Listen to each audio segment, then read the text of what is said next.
Hello dear students, I am Dr. Madhuri Singh from SIRT College Bhopal. Today we have to learn about the De Broglie wavelength and its property. As we know that every moving particle associated with a wave, so here we have to derive the wavelength of De Broglie waves. For this we have to consider a photon energy. The photon energy is equal to h nu, where here we know that the relation between the speed of light and the frequency is c is equal to nu into lambda.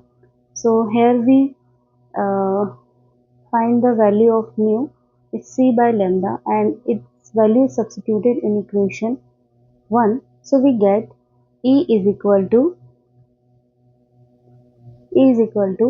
hc by lambda, where h is the Planck constant and the value of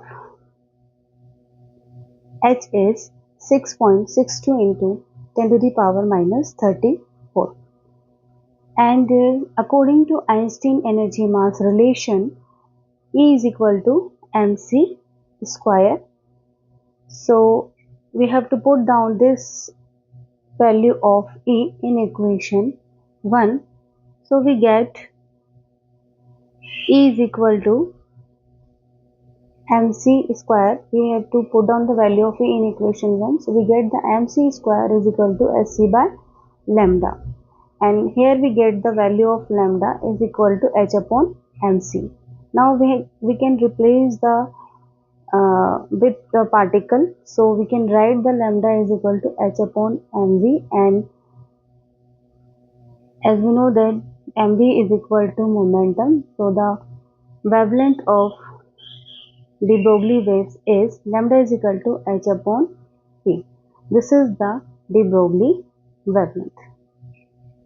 Now we have to learn about its properties.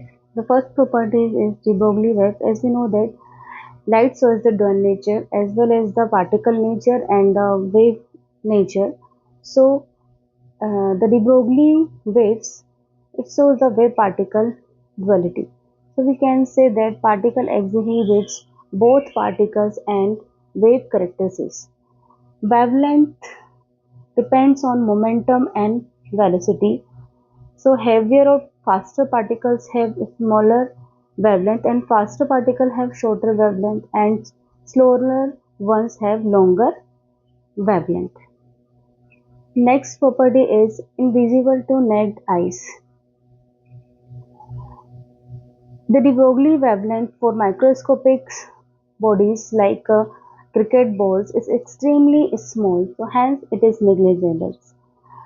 And the last one property is they are not electromagnetic in nature. So the de Broglie waves do not depend on the charges or electromagnetic. They are associated with all moving metals. Hopefully you have to understand about this.